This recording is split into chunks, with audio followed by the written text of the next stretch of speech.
Hey, my wonderful people, a pleasant afternoon to you. All right, beautiful people. Now, this is a word to Rosalie. I pray that she does get this video. She's one of the more famous TikToker, and, I'm just, just a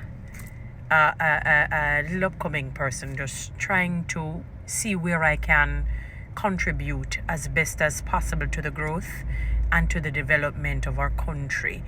In my small space, if I can even touch one life or two lives for the better, then my living certainly will not and would not have been in vain.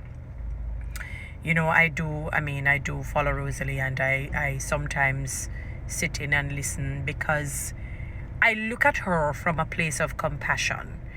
Most people, they look from her through the lens of critique, and how we are wired as human beings. We tend to criticize what looks different, what you consider looking like an anomaly, something that is out of the ordinary. So, be it her weight, the condition of her home, her verbose state, how she speaks, maybe her level of IQ, her level of EQ. It's a whole gamut of things. And I have seen personally the vitriol, the things that people have posted on her live and other lives about, her condition, her weight. They've likened her onto, horrible names. And she, with somebody with, who is, you would say obese because of her weight. And I'm sure that it must be so heart-wrenching and difficult for her to navigate the waters of life, having to bear the reality that this is how she looks. She spoke about her, I suppose, her poor upbringing, meaning, the mother who may have neglected her because of her own trauma, her own difficulties, and just moving from difficulty after difficulty after difficulty. And it is not easy for a human being to navigate the terrain of life and having to be beaten down by other people. Is she an innocent human being? None of us are. We were all born in sin and shaped in iniquity. It is but the grace of God, that we are here today. And yes, she would have said some things that are horrific, towards others, and towards maybe, I've heard her said some things, and, my policy and principle, be careful of what you say about children. Jesus says, suffer not the little children to come unto me, forbid them not, because unless you are like these little children, you will not make it into the kingdom of heaven. Jesus said, and, he's very deliberate in a lot of the things that he says. He says, if you harm any of these little ones, it is better that you put a millstone or a milestone around your neck and jump off into the sea. And, it breaks my heart to see this fairly young mother with two wonderful children, because we're going to speak well of them, and having to go through the terrain of life to make it financially, and to try and come out of the mud and out of the rocks, out of the miry clay, out of the pit. I want to encourage you, Rosalie, that, let me tell you, you are made in the image and the likeness of God. You are fearfully and wonderfully made.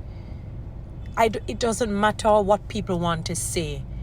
It is really who you are. If you could understand the beauty that God made you to be. He said he made you in his likeness and in his image. He's omniscient, he's omnipotent, he's omnipresent. What I mean, he's all powerful, he's all knowing, he's everywhere. He's the only God, the only true living and wise God. His ways and his thoughts are above ours. So man can say A, B, C, D, E, F, G, but God is the one who says L, M, N, O, P. You understand what I'm saying? We are not defined by what people say. They don't make us. They will never make us. But unfortunately, we allow them to break us, and we become a part of the brokenness in the society. And, the saying that says hurt people end up hurting other people. Hurt people end up hurting other people. And I know you're hurting. I know you're hurting. When I saw you on your live last evening, you know, the tears tumbling down, you could hardly speak. I think I watched you for about 15-20 minutes and you couldn't, the words couldn't even come, even when the guy was saying, don't cry, don't cry. Very hard. And people cannot understand the pain that you go through. Am I making excuses for some of the things that you would have said? No, I'm not. Because the reality is that, you know, as the scripture says, do not be deceived. God can never be mocked. Whatever a man or a woman sows, that he or she will reap. And unfortunately, we reap it in abundance and we reap it at an inopportune time.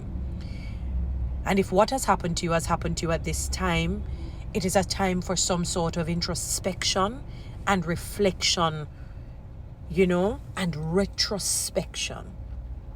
Rosalee, I'm not going to be the one of those people who will beat you down, because I think you've gotten enough of that already. And it breaks my heart to hear people saying they don't feel sorry for you because of the things that you have said, and that is, you have gotten your own karma, and you hear the whole enchilada. You hear the entire saga of the situation. Rosalee, it is an opportunity. If you understand the giftings and talents that you have, you don't have to do certain things. You don't have to make people belittle you in order to make an extra $1 or $2.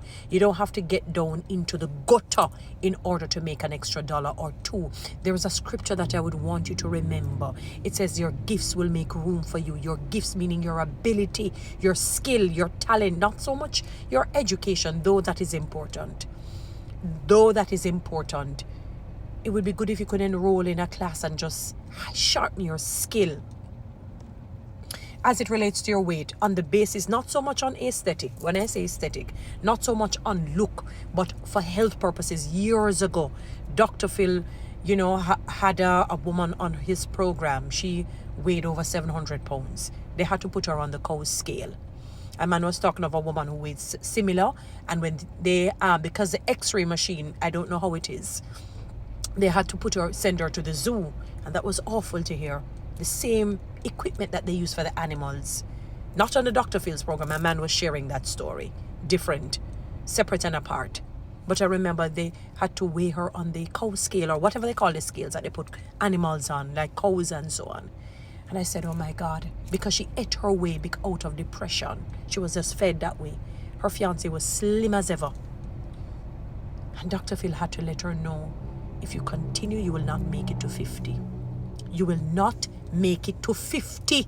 And he showed other people who weighed 1,000 pounds, almost 1,000, a little bit over 1,000, who didn't make it to 50.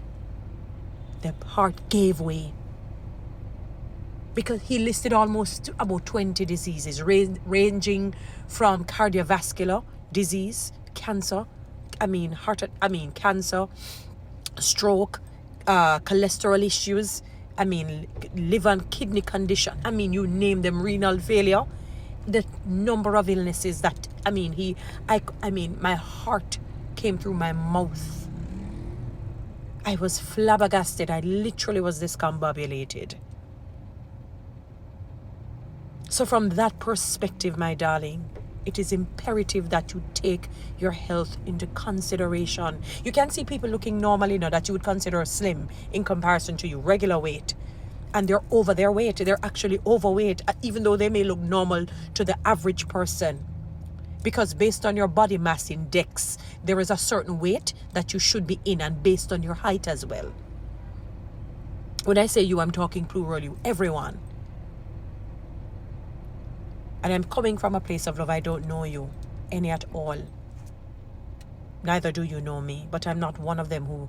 I try to be the human being that lifts people up. Sometimes my words can be sharp, and I have to be very cognizant of that, you know. But Rosalee, I want you to take stock of your life. You know, you don't want to sow certain seeds. You have children, and I've seen it all too many times. People do this, and they think that, you know, retribution, if you want to call it, won't come at them or come for them. You know, it is unfortunate what the police officers did, and they were wrong. But take stock of your own life. Anyway, guys, you know what to do. Read TikTok and YouTube. Subscribe and give one of them lines. I know, man. Have a good one.